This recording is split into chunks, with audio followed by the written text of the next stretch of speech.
Open SSH, ISA 4220, mgrant25, Discussion 6. Open SSH.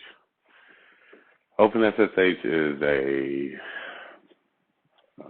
application used for Linux-based, and it can also be used for Windows, but it's a application used for connectivity tool for remoting into machines. It is a suite of secure tunneling capabilities, meaning the software creates a tunnel that can be secure that allows you to remote into from a client to a remote server. The application allows you to create a secure channel over an unsecured network. Unsecured network can be more or less the internet. It allows you to remote into a computer that is already server, a client, remote, that is not currently in front of you, and you can do it through the internet.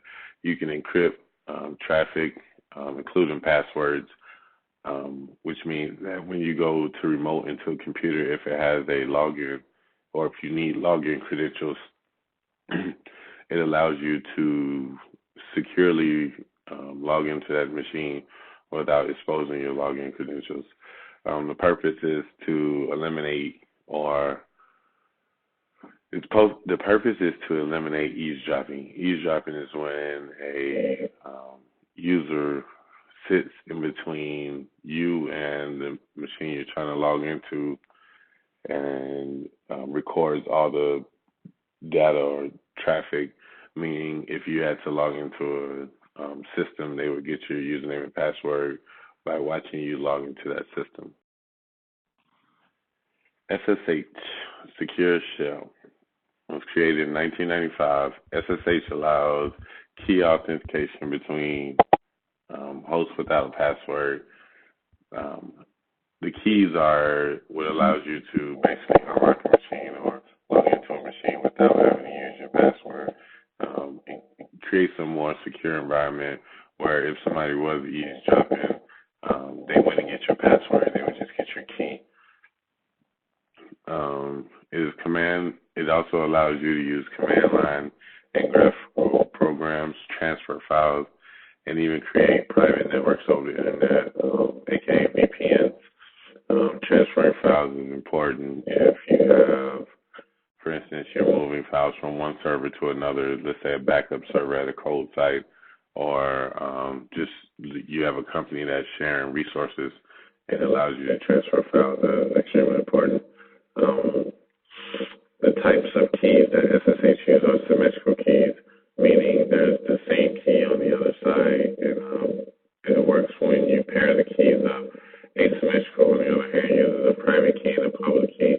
The public key you publish to a gallery, which we call a gal, and the way it works is everybody publishes their public key to the gal, and then when you receive something, you open it with your private key. It creates two separate keys, and it's considered more secure than symmetric, depending on how you're using it. And then there's also hashing. Hashing is when a program creates depending on the type of hash, it can be as many as a lot of characters or little characters, depending on how secure the hash is. But basically, a hash creates a key that is not meant to be decrypted on the other side. Open SSH. This is in reference to the Ubuntu program that we are downloading. Open SSH is a daemon program for the SSH client, meaning that it uses it as a tool to use SSH, this application, basically for the service. To install it, you just sudo apt install Open SSH server.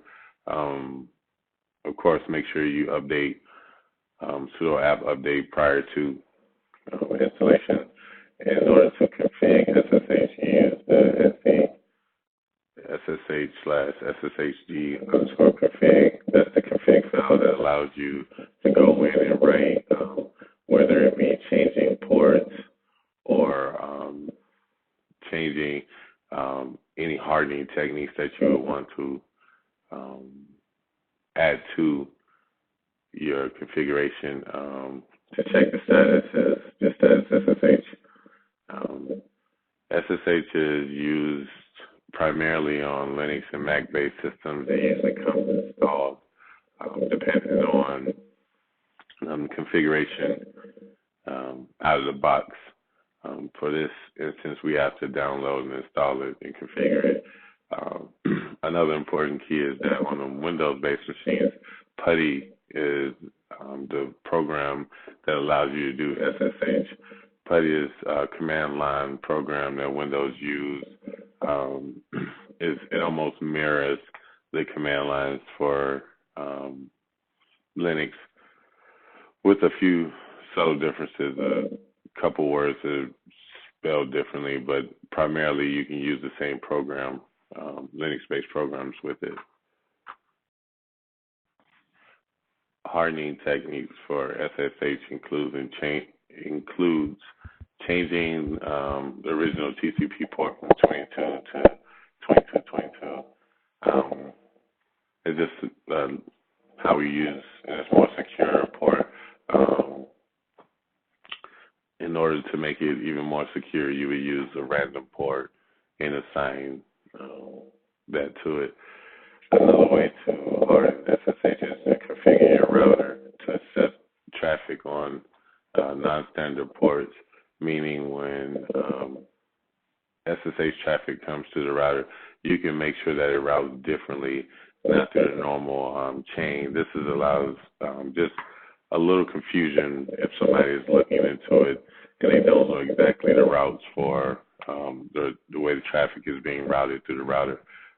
It allows for a little more ambiguous security.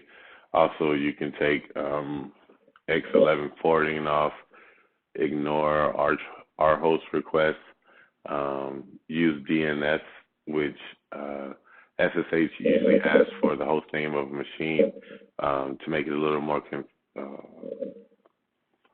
secure. You can allow it to use DNS. That way it's not asking information over unsecure line.